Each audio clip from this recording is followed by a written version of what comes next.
आत्मा श्री ज्ञानोबराय जगद्गुरु तुकाराम महाराज, श्री संत एकनाथ महाराज आदि गुरु श्री शंकराचार्य इत्यादि सब संतों की अलौकिक अहेतु की ऐसी कृपा से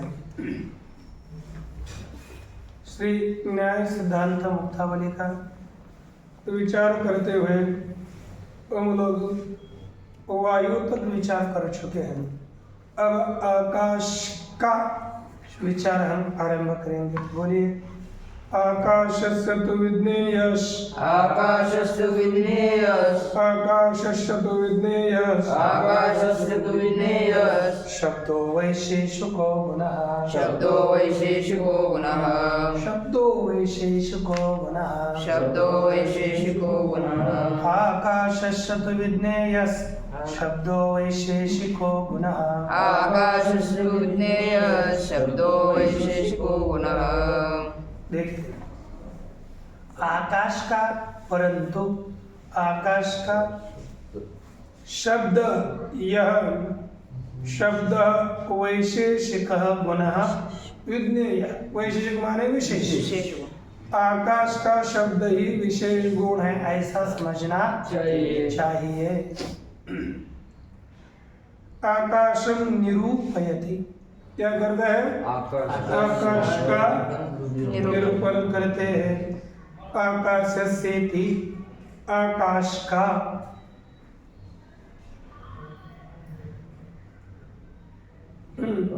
आकाश काल दिशाम एकैक व्यक्तित्वात् आकाशत्वाधिकम न जाती। ये कहना, आकाश, काल और दिशा, ये तीनों भी एक एक व्यक्ति होने के कारण आकाशत्वाधिक क्या नहीं है? जाति नहीं है। किंतु आकाशत्वम शब्दाश्रयत्वम, परंतु आकाशत्व क्या है? शब्दाश्रयत्व है। फिर क्या? वो तो अखंड उपाधि है। ठीक है, मैं लिखा एक व्यक्ति वृत्तित्वात् आकाशत्व न जाती है। हम लोग निरूपण विचार देख रहे हैं। आकाश में क्या बताया हम? आकाशत्व यह जाति नहीं, क्या नहीं है? आकाशत्व जाति नहीं। कौन कौन सी जाति नहीं है? आकाशत्व जाति नहीं है, कालत्व जाति नहीं है, और दिक्त्व भी जाति नहीं है। ये तीनों भी अखंड उपाधि है। आपको उसी दिन बताया था। इसलिए ऊपर जाति मतों, ये हमने जो लक्षण किया तब उनमें जाएगा, अन्य में जाता नहीं। तब भूतों कल जब लक्षण किया तब। फिर आकाशत्व है क्या? तो किंतु आकाशत्वं शब्दाश्रयत्वं, आकाशत्व यह शब्दाश्रयत्व है। फिर वैशेषिक इति कथनं तु विशेष गुणांतर व्यवच्छेदाय। देखो, शब्द यहाँ वैशेषिक गुण है। वैशेषिक माने विशेष गुण, पर विशेष गुणांतर अन्य विशेष गुण से अलग करने के लिए, उसका व्यवच्छेद करने के लिए यहाँ पर वैशेषिक यहाँ कहा। अब वैशेषिक गुण शब्द का विशेष गुण है, तो विशेष गुण शब्द यह कहने से ही एतेन का अर्थ क्या है? शब्द से विशेष गुणत्व कथनेन। ठीक है, शब्द में विशेष गुणत्व है, यह कहने मात्र से प्रमाणम अपि दर्शितम, इसके द्वारा प्रमाण भी दिखाया। तथा ही, अब प्रमाण क्या है? पहले आकाश के विषय में आकाश है, इसके लिए यह प्रमाण दिखाया, प्रमाण बताया। कैसे सिद्ध होगा? तो देखिए, कहते हैं कि बैठो बैठो बैठो बैठो। शब्दों विशेष गुण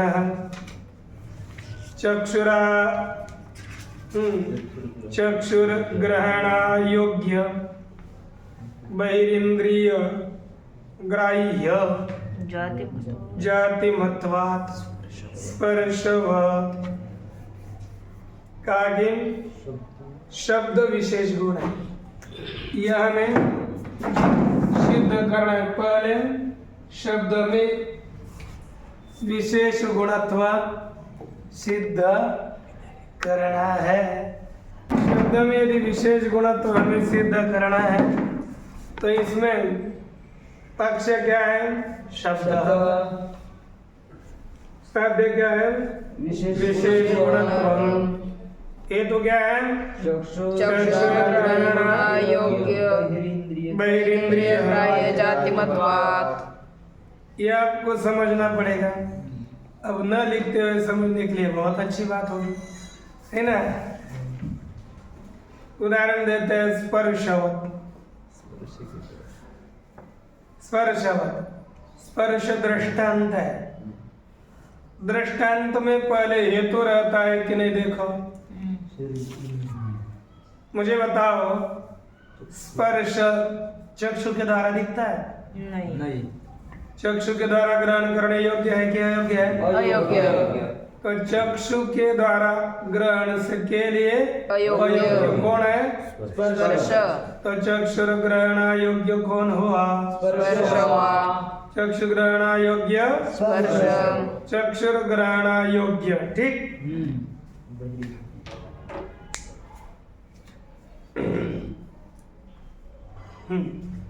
चक्षुर ग्रहण योग्य। बहिरिंद्रिय कौन हो गया? त्वक। बहिरिंद्रिय कौन हो गया? तो बहिरिंद्रिय का विषय है कि नहीं? चक्षु के द्वारा ग्रहण नहीं किया जाता, लेकिन बाह्य इंद्रिय हो गई त्वक।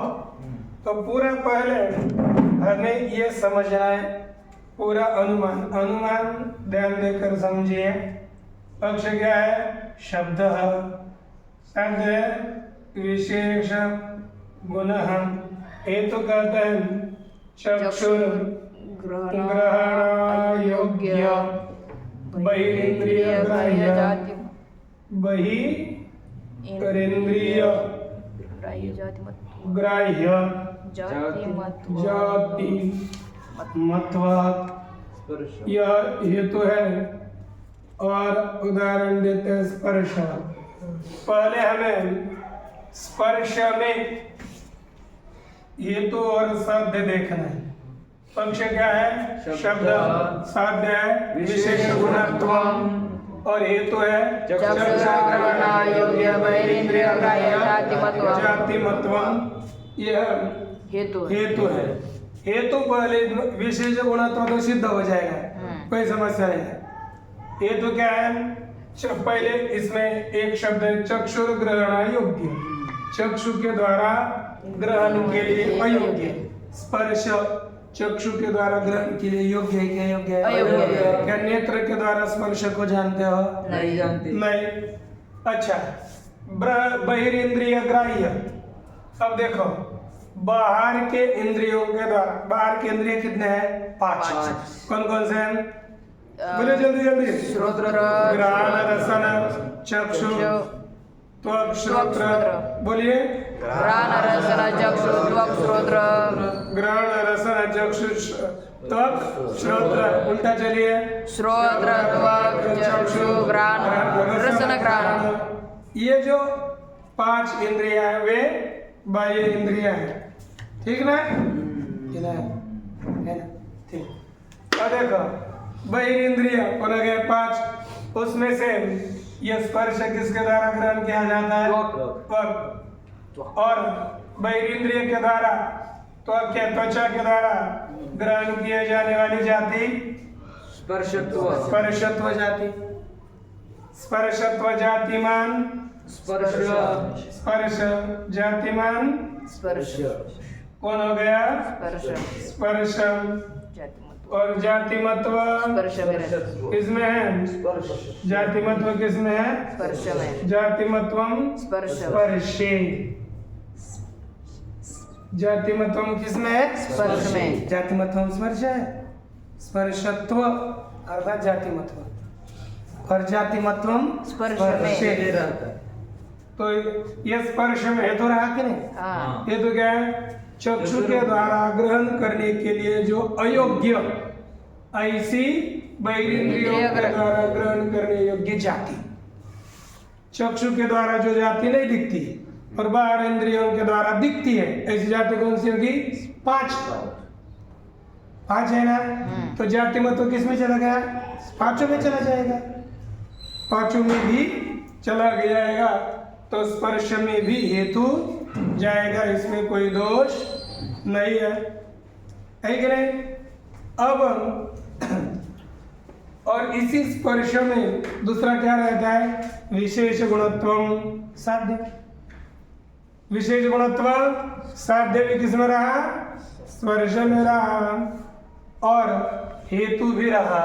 इसलिए यत्र यत्र चक्षुर्ग्रहण योग्य बहिरेंद्रिय ग्राह्य अजातिमत्वम तत्र तत्र विशेष गुणत्वम, ये व्याप्ति तैयार हो गई। अब हम ये शब्द में भी बहिरेंद्रिय है ना, देखो किसमें हेतु किसमें रहेगा, ये हमें देखना है। पहले देखो हेतु किसमें रहता है? चक्षुर्ग्रहण योग्य। चक्षु के द्वारा कौन ग्रहण किया जाता है? केवल रूप। चक्षु के द्वारा कौन ग्रहण किया जाता है? रूप। अन्य किसी को चक्षु रसना को है ना। फिर चक्षुर ग्रहण के लिए अयोग्य बहिरेंद्रिय ग्राह्य जातिमत्व किसमें रहेगा बताओ? रस, स्पर्श, शब्द, गंध, इनमें हेतु रहा और इनमें विशेष गुणत्व भी रहता है। तो देखो शब्द में भी देखो, शब्द देखो, चक्षु बहिरेंद्रिय के द्वारा ग्रहण करने योग्य है। चक्षुर ग्रहण योग्य है? चक्षुर ग्रहण योग्य नहीं। शब्द चक्षुर ग्रहण योग्य है? नहीं। चक्षुर ग्रहण योग्य है? चक्षुर ग्रहण के लिए अयोग्य जाति और बाहिर इंद्रिय कौन? श्रोत्र। श्रोत्र के द्वारा ग्रहण किए जाने वाली जाति शब्दत्व, जाति मत हो जाएगा शब्द में। तो हेतु किस में रहा? शब्द। किस में रहा? हेतु शब्द में, और उसमें विशेष गुणत्व यह साध्य भी रहेगा। देखो अभ्यास करने से और अवकाश न करने से सब लाभ होता है। और आदमी बुद्धि चलती है लेकिन वो अवकाश लेता है, तब उसको ज्यादा समझ में नहीं आता है। किसी को क्या लगता है हमारा ये मर गया, बहुत हानि हो गई, वो तो मरने वाले थे। हमको तो कभी कभी हम देखे हम पढ़ रहे थे। ये विशेषण किसका है? चक्षुर ग्रहण योग्य, ये भी जाति का विशेषण है। बहिरेंद्रिय ग्राह्य, यह भी जाति का विशेषण है, दोनों भी। तो जाति कैसी होनी चाहिए? चक्षु के द्वारा ग्रहण न किए जाने वाली और बाहर इंद्रियों के द्वारा ग्रहण किए जाने वाली जाति। अब रूपत्व जाति को छोड़ना पड़ेगा, बाकी लेने पड़ेंगे कौन?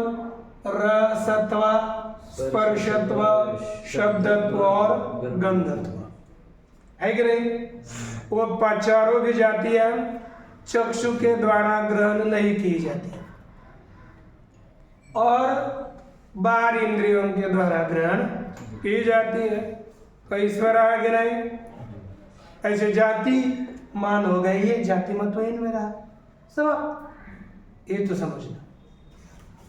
और विशेष गुणत्व भी इनमें रहता है। स्पर्श एक में रह गया हेतु में, दृष्टांत में, और वही पक्ष में हेतु रहा तो साध्य उसमें विशेष गुणत्व सिद्ध ही होगा। इस तरह से आपको 16 विशेष गुण बताए गए थे। कौन से? रूपम, रसस तथा स्पर्श, गंध, सांस्कृतिक प्रभाव, बुद्धी बुद्ध्यादी भावनांतश्च शब्द वैशिष्ट्य गुणः प्रारंभ से रूपम रसस जानने श्लोक रूपम रसस्पर्श है ना? ठीक। अब यहाँ देखिए हम, तो ये शब्द आदि को विशेष गुण है, तो इसमें विशेष गुणत्व इस अनुमान से सिद्ध हुआ। देखो शब्दों, अब क्या करना है, शब्द द्रव्य समवेतः, पहला अनुमान हो गया कौन, शब्द को विशेष गुण बताया। दूसरा अनुमान, यह शब्द को द्रव्य में रख रहा है, द्रव्य में समवाय संबंध से रहता है, ये सिद्ध करने जा रहे हैं। तो देखो शब्दो द्रव्य समवेतः, शब्दो द्रव्य समवेत गुणत्वात् रूपवत्। देखो ये सरल अनुमान है। क्या है, शब्द द्रव्य समवेतः गुणत्वात् रूपवत्। शब्द द्रव्य समवेतः गुणत्वात् रूपवत्। ये क्या है, रूपवत् में रूप, ये क्या है, दृष्टांत दृष्टांत है। इस रूप में क्या रहता है, गुणत्व रहता है। क्या रहता है, गुणत्व रहता है कि नहीं, गुण है इसलिए गुणत्व रहता है। और द्रव्य जैसे यही रूप है सफेद, उसी पृथ्वी रूपी द्रव्य में रूप रहा कि नहीं, तो किस संबंध से, समवाय संबंध से। तो समवेतत्व भी रूप में है, रूप में गुणत्व है। और समवेत किसे का जानते हो, समवाय संबंध से रहने वाला, समवेत उसे समवेत कहते हैं। और जिसमें समवाय संबंध से रहेगा वो समवाय। तो ये रूप रह रहा है पृथ्वी में, फलक का रूप पृथ्वी में, फलक भी तो पृथ्वी है, तो फलक हो गया समवायी और रूप हो गया समवेत। तो रूप में रहेगा समवेतत्व। देखो यत्र यत्र गुणत्वं तत्र तत्र समवेतत्वं, ये नियम सिद्ध है। तो रूप व गुणत्व शब्द में भी रहा, तो शब्द भी समवायी है, इतना सिद्ध होगा। कहीं ना कहीं समवायी है। कहाँ समवायी, आकाश किसी को दिखता नहीं, इसलिए आकाश की अब सिद्धि की जा रही है। एक एक पहले शब्द को विशेष गुण सिद्ध किया, फिर शब्द समवेत है सिद्ध किया। किसी न किसी द्रव्य में समवाय संबंध से रहता है। अब किस में रहता है ये और ढूंढ रहा है। कितना हो गया, समझ में आ गया ना। तो आगे देखो इति अनुमानेन शब्दस्य, कौन सा अनुमान, शब्दो द्रव्य समवेतः गुणत्वात् रूपवत्। इस अनुमान के द्वारा शब्दस्य द्रव्य समवेतत्व सिद्धे, शब्द द्रव्य में समवाय संबंध से रहता है, यह सिद्ध होने पर शब्दों न स्पर्शवद विशेष गुणः, बोलिए शब्दो न स्पर्शवद विशेष गुणः, शब्दो न स्पर्शवद विशेष गुणः, शब्दो न स्पर्शवद विशेष गुणः, अग्नि संयोगा समवायी कारणत्वाभावे, अग्नि संयोगा समवाय कारणत्वाभावे, सति अकारण गुण पूर्वक प्रत्यक्षत्वात्, अकारण गुण पूर्वक प्रत्यक्षत्वात्, सुखवत्। देखो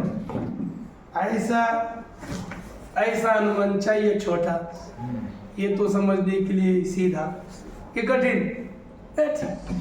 देखो पक्ष शब्द है,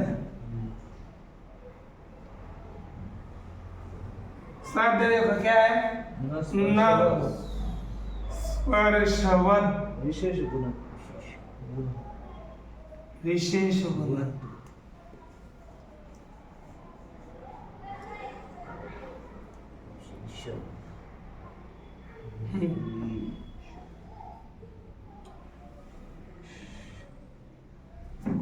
मुख्य समझना है ये तो क्या है अग्नि लिखते हैं कि अग्नि संयोगा असमवायी कारण कत्वा भावे अग्नि संयोगा समवायी कारण कत्वा भावे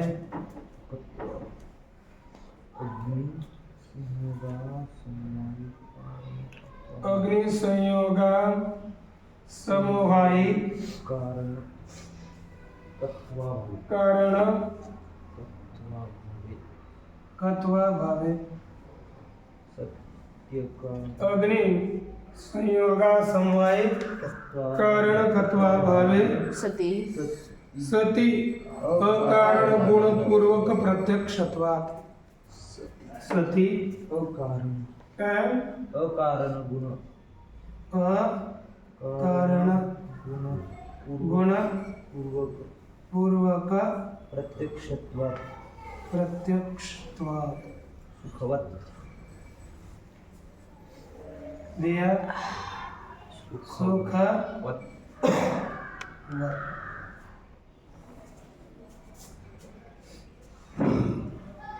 अब हमें पहले हेतु समझना है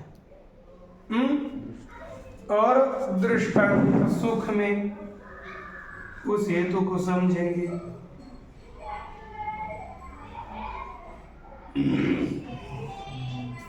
अब पहले आपको समझने के लिए ये जो टीका है ना, टीका में स्पष्ट लिखा हुआ है, उसी को एक बार पढ़ेंगे, उसे समझाएंगे। फिर फलक में देखो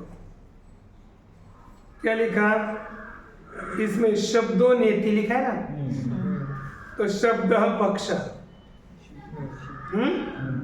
शब्द क्या है पक्ष स्पर्शवद विशेष गुणत्वा भाव साध्य। साध्य क्या हो गया स्पर्शवद, अर्थात स्पर्शवद माने स्पर्श वाले का विशेष गुण नहीं है। इसका अर्थ क्या हो गया स्पर्शवद विशेष गुणाभाव का स्पर्श वाले का विशेष गुण नहीं है। स्पर्श वाले कौन कौन है पृथ्वी जल तेज वायु, इनका विशेष गुण नहीं है, ये साध्य है। स्पर्श वालों का विशेष गुण नहीं है, ये क्या हो गया साध्य। ठीक है ना। इसके पश्चात स्पर्श वालों का विशेष गुण नहीं है,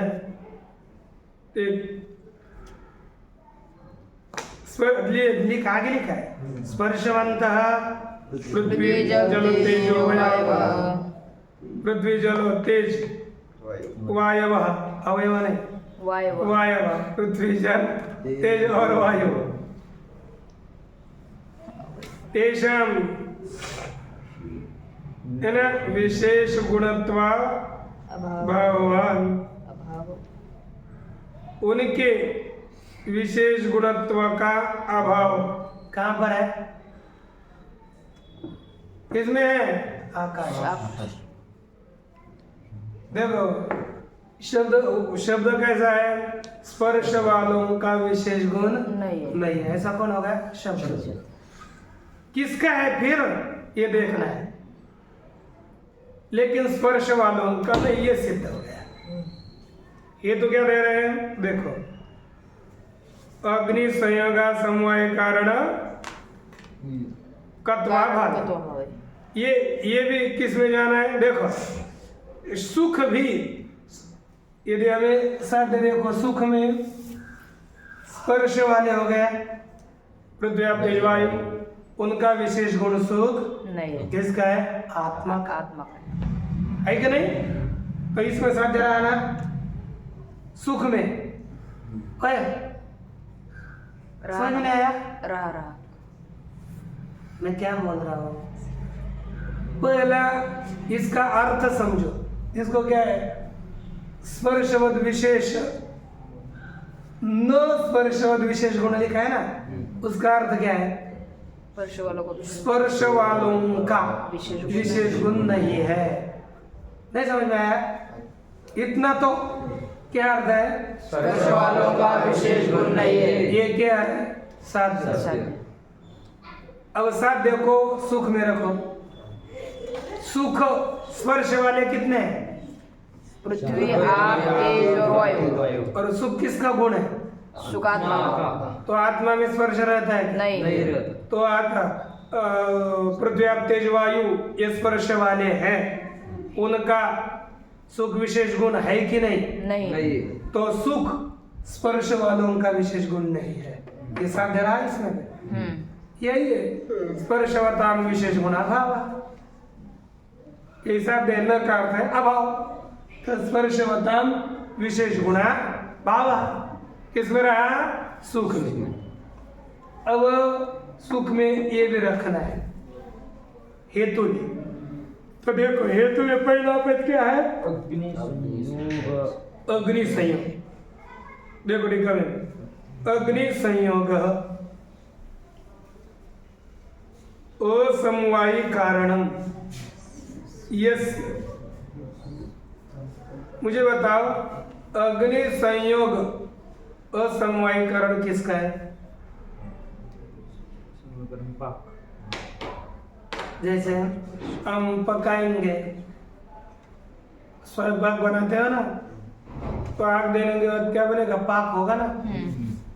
तो उस पाक का असमवाय कारण कौन हो गया? अग्नि संयोग। लिखा टीका में कि अग्नि संयोग असमवाय कारणम यस्य पाकजस्य पार्थिव गुणस्य। पृथ्वी के जितने भी गुण हैं वे कैसे हैं? अग्नि के संयोग के द्वारा बदलते हैं, पाकज रूप से। इसलिए पाकज है। कैसे गुण है? पाकज किसके द्वारा बदलते हैं? अग्नि के संयोग। अग्नि के संयोग के द्वारा वे बदलते हैं। इसलिए वे सभी गुण कैसे हैं? पाकज। कैसे हैं? पाकज है। ठीक है ना?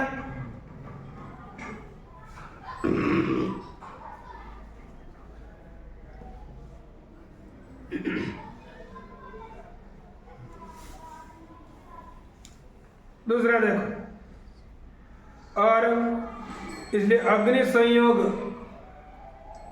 संयोग से किसके रूप गुण बदलते बताओ? केवल पृथ्वी के। वायु का भी नहीं बदलता, तेज का भी नहीं बदलता, तो अग्नि किसी का भी नहीं बदलता। सुख आत्मा का भी नहीं बदलता। आत्मा को आग लगाने के बाद सुख बदलता है ना? नहीं।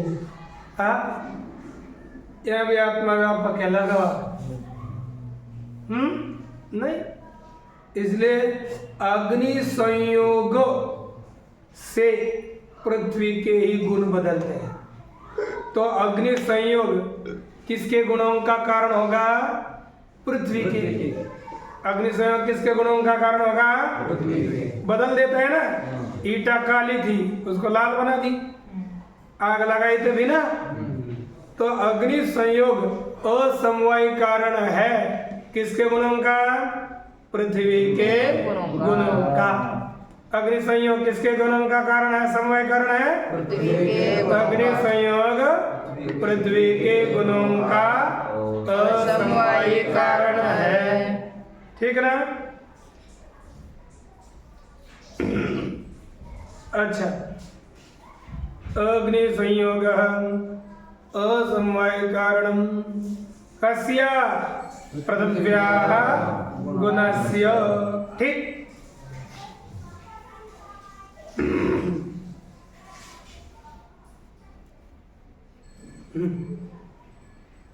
तो अब क्या हो गया?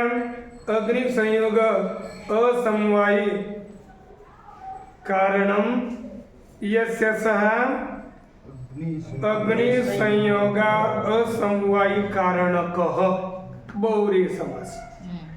ठीक, अग्नि संयोग असमवायी कारण वाला अर्थ हो गया। तस्य भावः तत्वम माने अग्नि संयोगा समवायी कारणत्वम। अग्नि संयोगा समवायी कारणकत्व किस में रहेगा? पृथ्वी के गुणों में। अग्नि समवायी कारण किसका है बताओ? पृथ्वी के गुणों। तो अग्नि संयोगा समवायी कारण कहा के पृथिव्याः गुणः। तो अग्नि समवायी कारणकत्वम, अग्नि संयोगा समवायी कारणकत्व किस में रहेगा? पृथ्वी के गुणों में। और अग्नि संयोगा समवायी कारणकत्व किस में नहीं रहेगा? पृथ्वी से भिन्न सभी के गुणों में। तो क्या रहेगा? अभाव। तो अग्नि संयोगा समवायी कारणकत्व का अभाव किस में रहेगा? पृथ्वी से भिन्न सभी के गुणों में। तो शब्द सुख में भी अग्नि संयोगा समवायी कारणकत्व भाव रहा कि नहीं? रहा। शब्द में रहा कि नहीं? रहा। ऐसा होता हुआ क्या चाहिए? अकारण को गुण पूर्वकत्वम, अकारण गुण पूर्वकत्वम।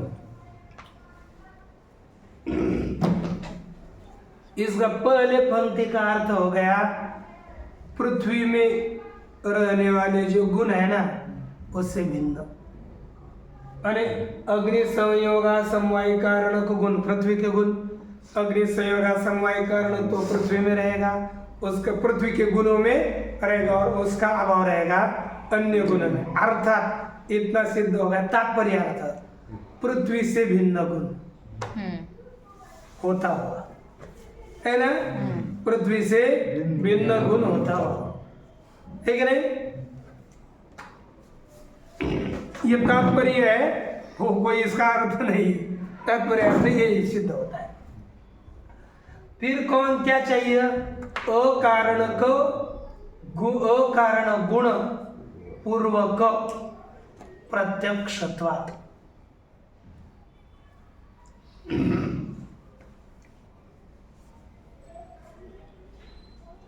मुझे बताओ, और या लिखा आगे का देखो, अकारण गुण पूर्वकत्वे सति प्रत्यक्षत्वात्, ये अर्थ लेना है।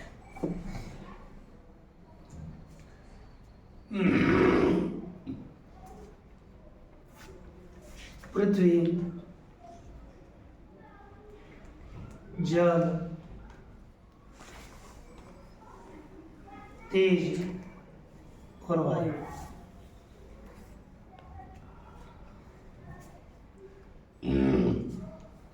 इसके पहले परमाणु थे, इसके परमाणु थे, इसके परमाणु थे और इसके भी परमाणु थे।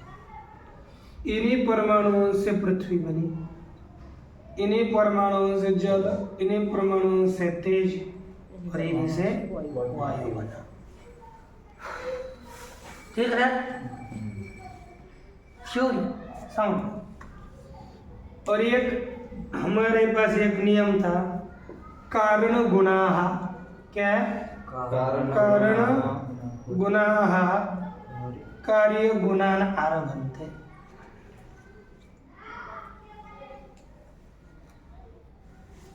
एक नियम है, कार्य गुणा कारण गुणाः कार्य गुणान आरभन्ते। कारण कौन हो गया? परमाणु, ठीक है?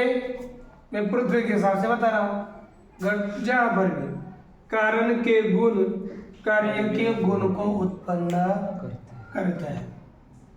तो ये अर्थात पृथ्वी का जो रूप है वो किसके रूप के कारण है? परमाणु के रूप से उत्पन्न हुआ ना। तो ये पृथ्वी का गुण, जल का गुण, तेज का गुण और वायु का गुण, ये सभी कारण गुण पूर्वक है। कारण गुण पूर्वक, यानी पहले इनके लिए कारण के गुण लगते हैं। इतना समझ में आ गया ना? कारण के गुण है पूर्व में जिसके, ऐसे गुण कौन हो गए? पृथ्वी जल तेज, कार्य के गुण। तो ये सभी कारण गुण पूर्वक हो जाएंगे। लेकिन सुख है, सुख एक दूसरा आत्मा था, तो उस आत्मा को जोड़कर यह आत्मा हो गया, तभी सुख उत्पन्न हुआ। ऐसा है क्या? नहीं। तो सुख का गुण, यह सुख कारण गुण पूर्वक नहीं है। अकारण। तो सुख कैसा है? अकारण, बिना कारण गुण पूर्वक। कारण गुण पूर्वक नहीं है, यही अकारण गुण पूर्वक है। और दूसरा क्या है? कारण गुण पूर्वक होता हुआ प्रत्यक्ष भी होना चाहिए। तो सुख प्रत्यक्ष है कि नहीं? है। नहीं। किसको दिखा बताओ? मानस प्रत्यक्ष। उनको प्रत्यक्ष करते हो? हाँ? नहीं? वाह वाह। सुख जिनको होता ही नहीं, तो उनको क्या होता है? प्रत्यक्ष हो रहा है ना, प्रत्यक्ष। हमारा अनुभव है, मानस प्रत्यक्ष। मानस प्रत्यक्ष है। नहीं ऐसे होता तो नहीं कहते, तो मुझे पता ही नहीं कि प्रत्यक्ष है कि नहीं। तो सुख क्या है? प्रत्यक्ष ही है। तो अकारण गुण पूर्वक प्रत्यक्ष कौन हो गया? सुख। और सुख में पृथ्वी के भिन्न गुणत्व भी रहता है। अर्थात असंयोग समवाय कारणकत्व का अभाव भी सुख में रहा, और अकारण पूर्वक, अकारण गुण पूर्वक प्रत्यक्षत्व भी सुख में रहा। उसी तरह इसलिए स्पर्शवद का विशेष गुण वो नहीं है, सुख स्पर्श वाले का विशेष गुण नहीं है। उसी तरह अकारण गुण पूर्वक प्रत्यक्षत्व शब्द में रहा, इसलिए शब्द भी स्पर्श वालों का विशेष गुण नहीं है।